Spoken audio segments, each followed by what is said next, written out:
Que la cámara de mi laptop está desactivada, no lo sé. Bueno, ¿sabes cuántos tipos de cáncer de piel principales tenemos? Juliana Godo.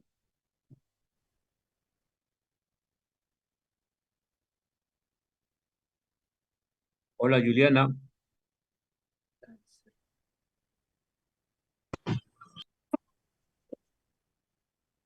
Hola, Juliana. ¿Estás ahí?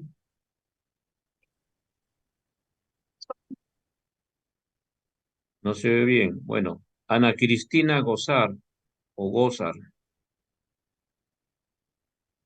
Sí, doctor, buenas tardes. Hola, ¿cuántos tipos de cáncer de piel conoces?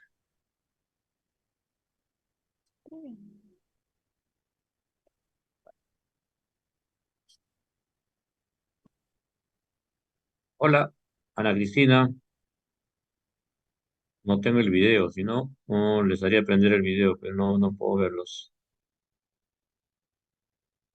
Nada. Ángela Galvez. La mayoría son mujeres, ¿no? Doctor, Dime.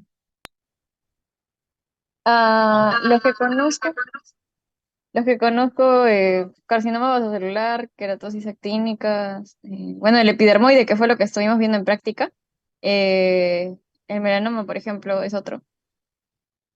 Esos son los principales. A ver, queratosis actínica, eso no es. Brian, Eduardo Gabriel. ¿Cuáles son los tres tipos de cáncer más frecuentes en piel? Sí, doctor. El carcinoma celular, el melanoma y mm, mm, pues, el El carcinoma de epidermoide. células escamosas. Ah, Ya, ya. muy bien. Células escamosas o epidermoide. Está bien. Si no se oye bien, me avisan, por favor. Y si no se ve la pantalla, me avisan. A ver, voy a mandar así. Ah, ya, ¿se ve la pantalla? Cuéntenme. Sí, doctor. Voy a correr. ¿Corre? Sí, doctor. Ok. Esperen. Ya. Ok, como ayer hablábamos con los tumores de glándulas salivales, hay que recordar la estructura, en este caso histológica de la piel, para poder entender el origen de los tres tipos de cáncer más frecuentes. No vamos a hablar de los otros tipos muy raros o poco frecuentes, vamos a hablar de los tres tipos más frecuentes. Entonces, importantísimo recordar pues la estructura de la piel, ¿no? En este caso, la histología, las partes de la piel, epidermis, dermis, hipodermis, y en cada una de ellas, qué estructuras las conforman.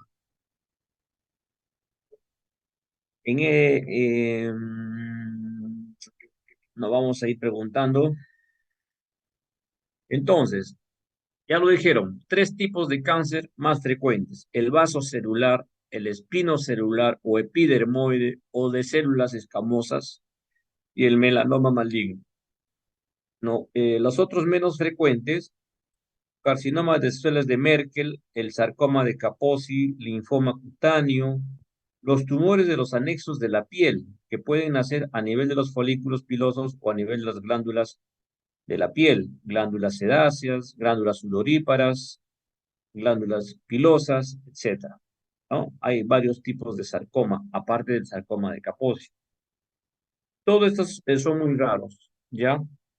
Este, Como ven en esta imagen de la epidermis, está más en este cuadrado de la derecha, está agrandado la epidermis, porque es a nivel de esa capa donde se van a originar los diferentes tipos de cáncer.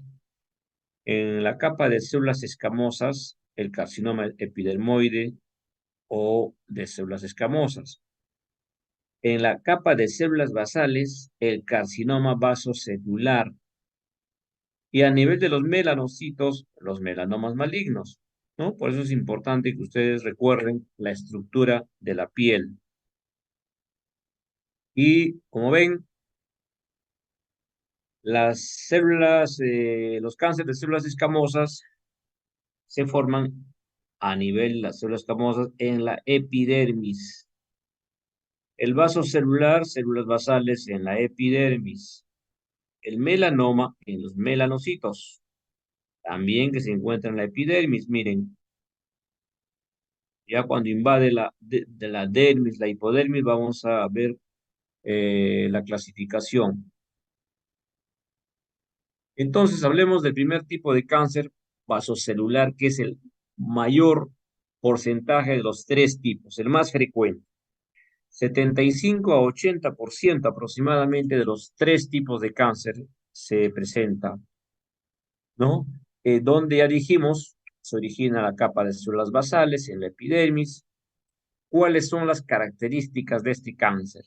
Crecimiento lento, muy lento, a veces tarda un año, 2 años, 3 años, 4 años y poco a poco va aumentando de tamaño y va volviéndose más invasivo.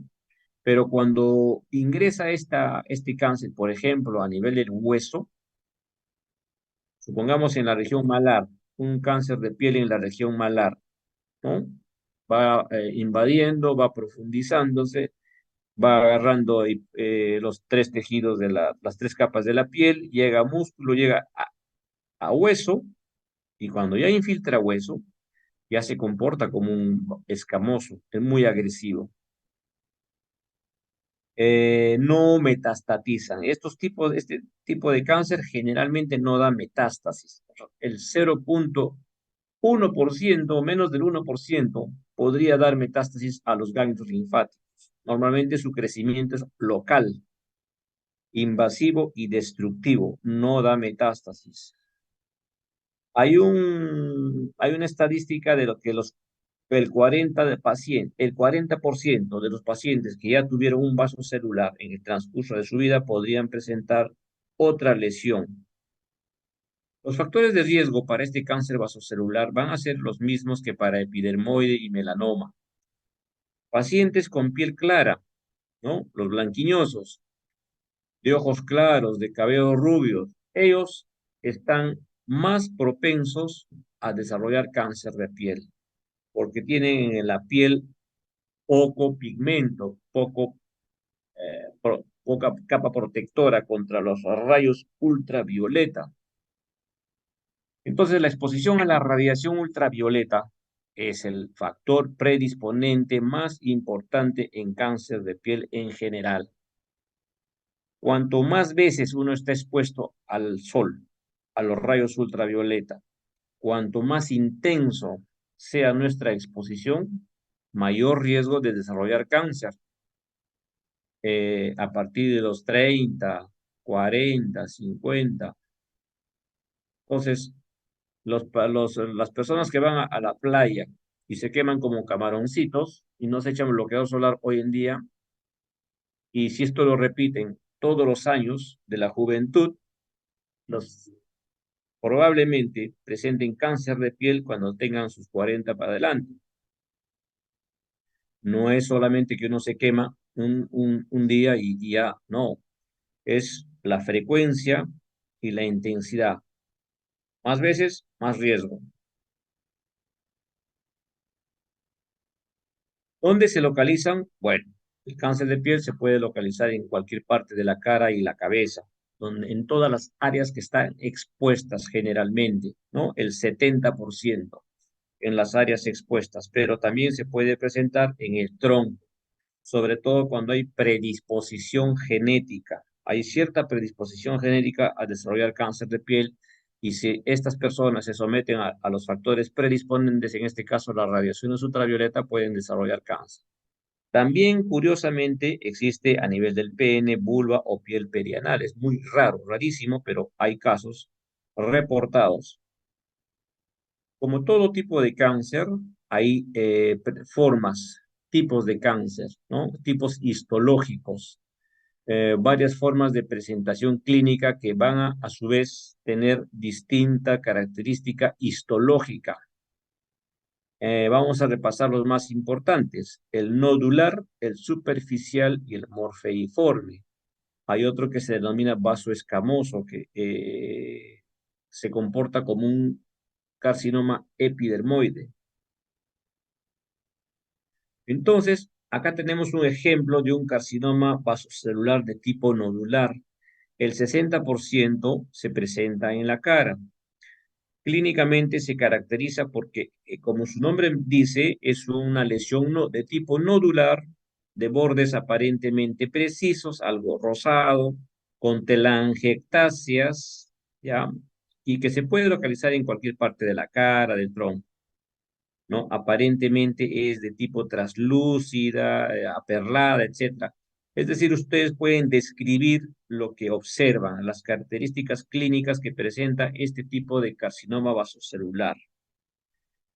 También pueden ser pigmentados, nodulares pigmentados cuando son oscuros, como vamos a ver.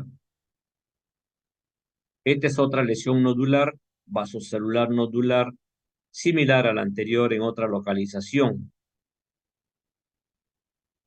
Pero acá tenemos nodulares pigmentados, que aparentan incluso un melanoma por el pigmento oscuro, pero son de distintas características clínicas. A la derecha, una señora con un vaso celular ya con tejido necrótico, ha crecido el tumor y ha producido necrosis del tejido tumoral y se observa de esta forma. O nodulares ulcerativos, infiltrativos, destructivos, como en este caso. Está destruyendo el pabellón, el lóbulo del pabellón auricular. Entonces, hay diferentes formas de presentación de los carcinomas de acuerdo a su localización, de acuerdo a su agresividad y de acuerdo al tipo histológico. El otro tipo es el superficial, como este ejemplo. Aprox 30% de los casos, más frecuente en los hombres, probablemente porque los hombres usamos menos protectores solares, sobre todo pacientes que viven pues en el campo, son campesinos, viven en la playa, pescadores, etcétera. Y si son blancos y rubios, peor. Curiosamente, es más frecuente en el tronco este tipo de carcinoma vasocelular. No sé si han visto a una señora de la cama 1005 en la mañana en el piso que afecta el párpado inferior y el canto externo. Ese es un tipo de vaso celular superficial. Son manchas, como ustedes ven, manchas planas, irregulares, con escamas, descamativas. Por algunas zonas hay algunas úlceras de bordes no precisos, de tipo infiltrativo, está infiltrando la piel, difusos, ¿no? Pueden también producir pigmento. Además son de crecimiento lento y obviamente estos tipos de cánceres no ocasionan síntomas. Estos son otros ejemplos de carcinoma vasocelular superficial de tipo pigmentado, ¿no? Ella presenta un pigmento oscuro, difuso, irregular, con zonas claras, de bordes imprecisos. Acá hay otro ejemplito de otra señora, un vaso celular superficial de tipo pigmentado, un poquito pigmentado alrededor de la lesión. El otro tipo de vaso celular es el morfeiforme o esclerosante, como este ejemplo, que aparentan ser una cicatriz, ¿no? Aparentemente esta señora ha tenido una herida y ha hecho una cicatriz, pero es un vaso celular de tipo morfeiforme o esclerosante. Representa más o menos el 5 al 10% de los casos. Entonces son lesiones pálidas con leve eritema de tipo atrófico, de bordes imprecisos, que pueden presentar nódulos pigmentados en su interior, de bordes irregulares, de tipo algunos ulcerativo, ¿no? De tipo cicatricial retráctil. Ustedes pueden describir las características de estas lesiones cuando las observan. Este tipo es uno de los vasos celulares más agresivos, es de crecimiento agresivo y infiltrativo. Este es otro paciente con un morfeiforme o esclerosante en la punta nasal. Es una cosa chiquita, pequeñita, pero si nosotros no tratamos en su momento, esta lesión va a ir aumentando en tamaño localmente, tanto alrededor como en profundidad. A la derecha, una señora que tiene un carcinoma vasocelular múltiple en toda la cara y probablemente lo tenga en todo el tronco y extremidades. Esto es parte de un síndrome, el síndrome de células basales, que además de estas lesiones de piel presenta otras alteraciones. Se consideran que son genéticamente de tipo o genético estas malformaciones. Esta tendencia a desarrollar este tipo de cáncer de vaso celular a veces está asociado a quistes óseos a nivel de la mandíbula. ¿Cómo hacemos el diagnóstico? En principio, el diagnóstico es clínico, ¿no? Nosotros observamos las características morfológicas, eh,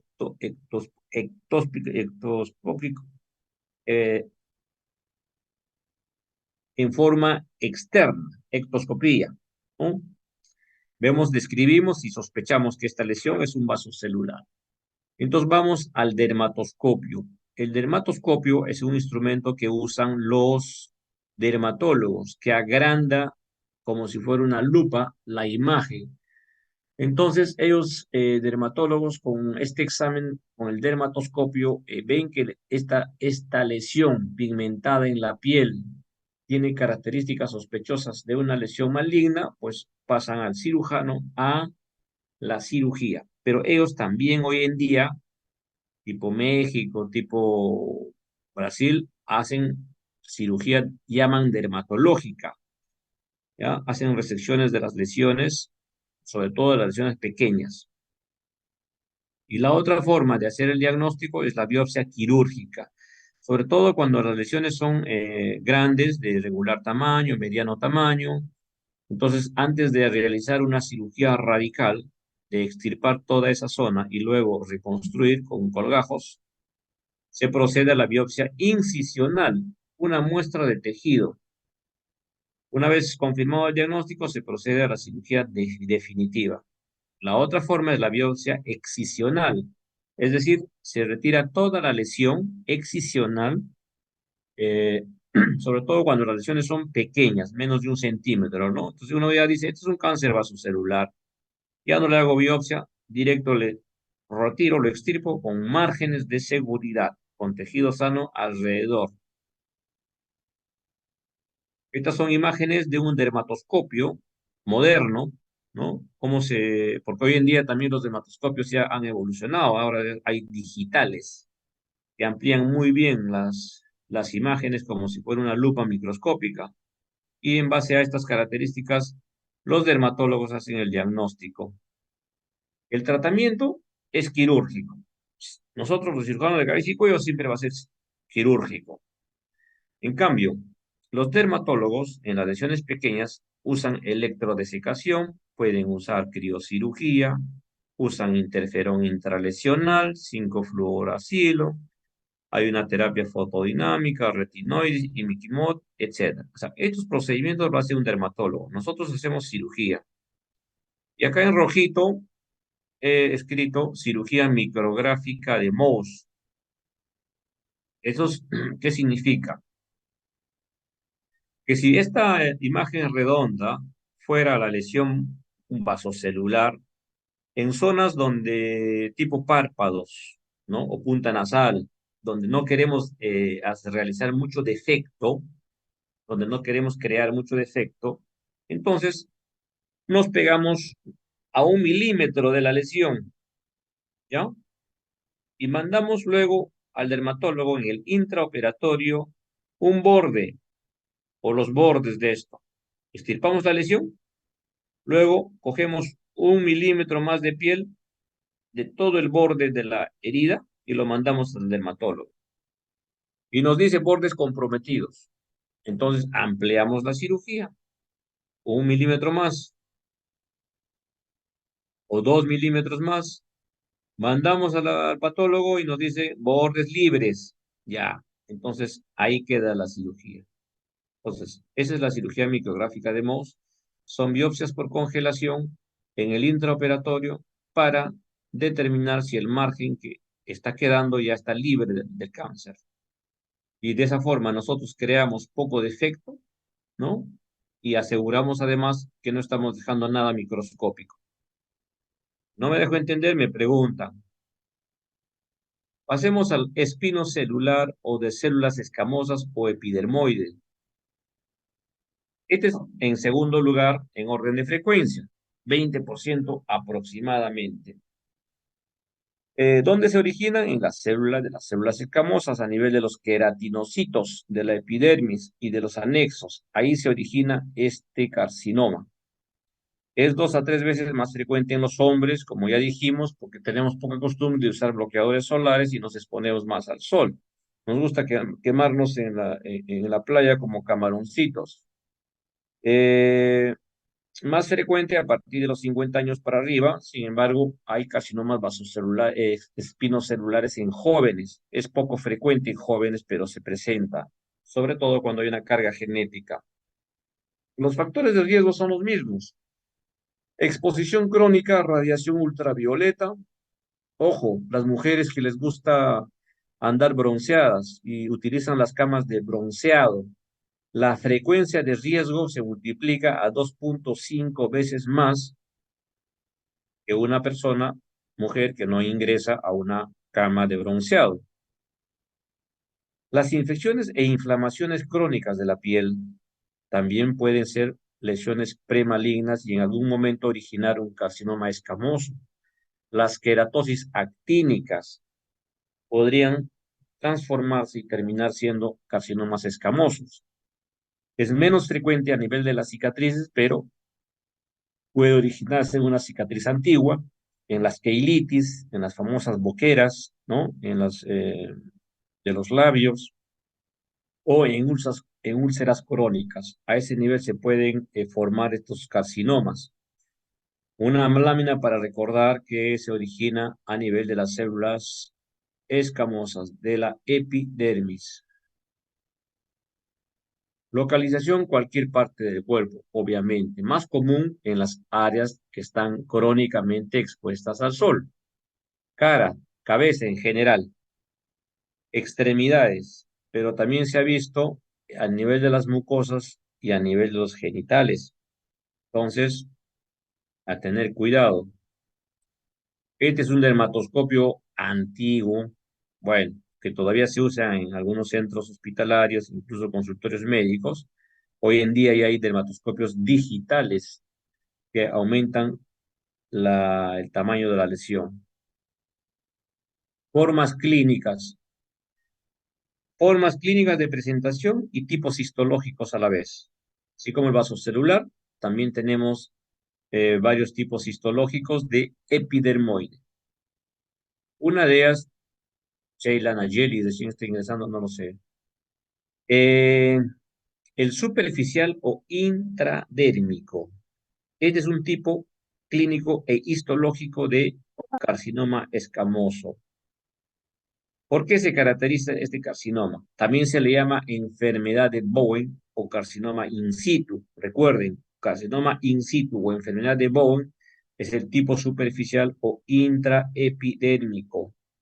Entonces, crecimiento muy lento, de tipo centrífugo, o sea, en forma radial, ya, miren, puede haber una localización en el glande y ahí se llama eritoplasia de Keirat a este carcinoma superficial o intraepidérmico.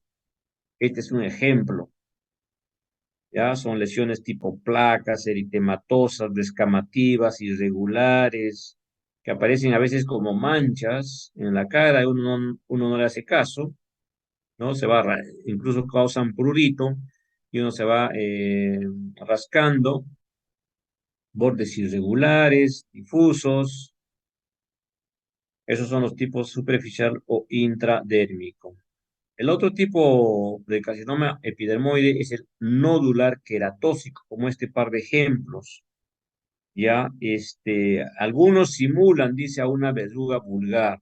O si ustedes han visto alguna verruga, son tienen esa apariencia. Sin embargo, son de tipo como estos ejemplos, de tipo nodular, diferente al vasocelular, de tipo infiltrativo, crecimiento un poco más rápido que el vasocelular, pueden comprometer todas las capas de la piel e infiltrar como está en la región preauricular, en el lado derecho, en la imagen de la derecha, que puede comprometer la parótida en esta localización, ¿no? Ulceran, infiltran y van extendiéndose localmente. Estas también tienen tendencia a metastatizar a los ganglios linfáticos de los grupos regionales del cuello, sobre todo cuando hacen invasión en profundidad.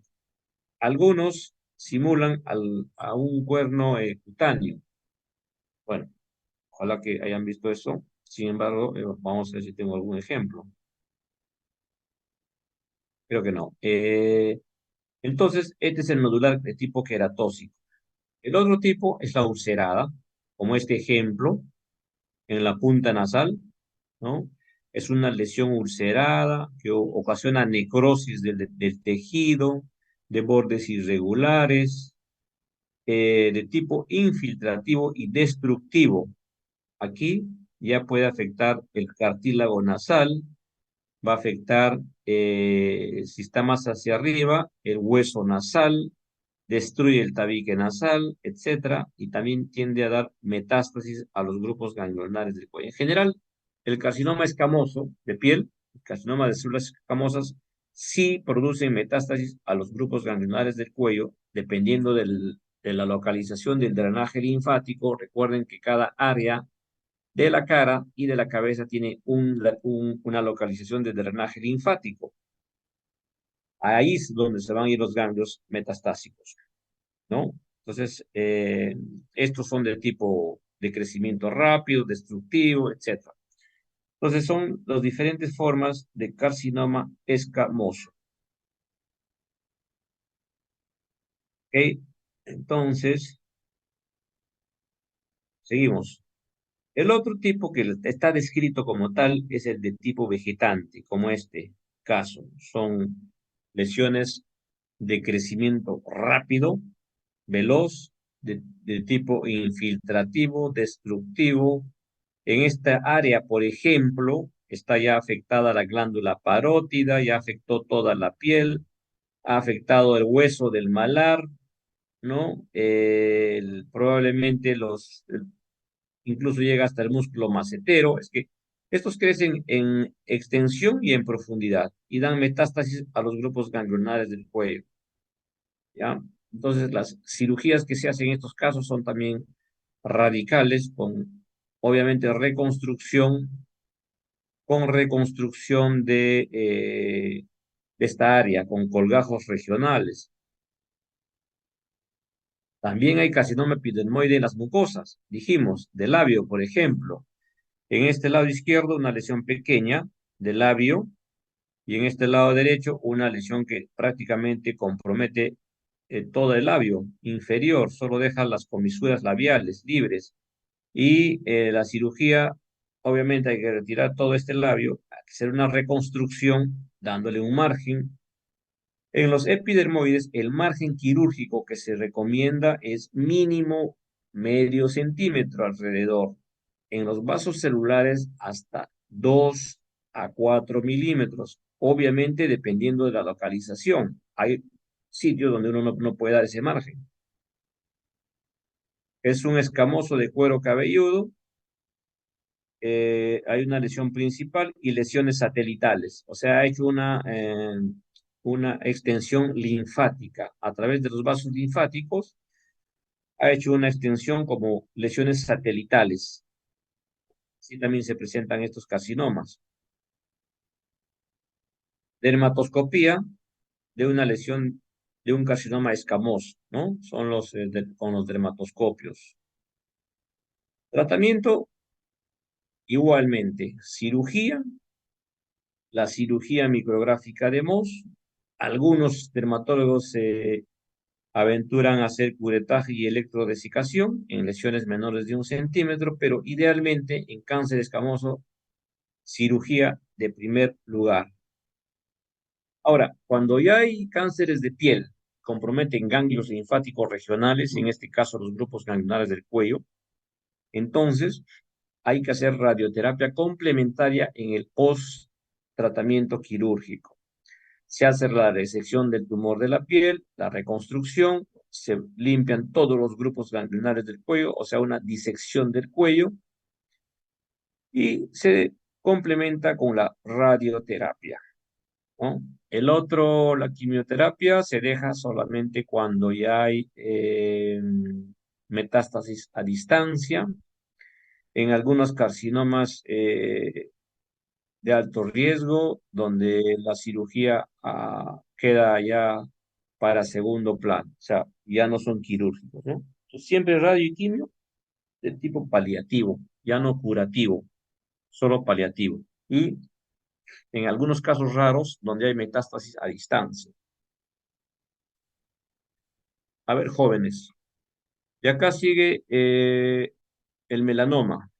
Bueno, con respecto al epidermoide, el pronóstico, cuanto más profunda sea la lesión, cuanto más invasión realice el tumor y cuando hay metástasis a los grupos ganglionares del cuello, el pronóstico disminuye al 50%.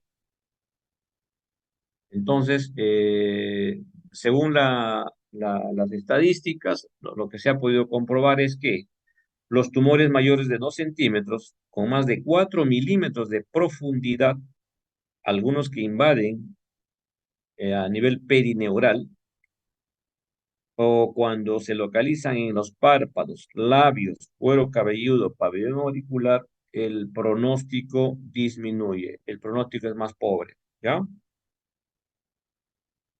Por último, vamos a ver lo que es el melanoma, pero en 5 minutos no creo que hable sobre el melanoma. Voy a cortar para mandar el link para el melanoma. Está bien, doctor.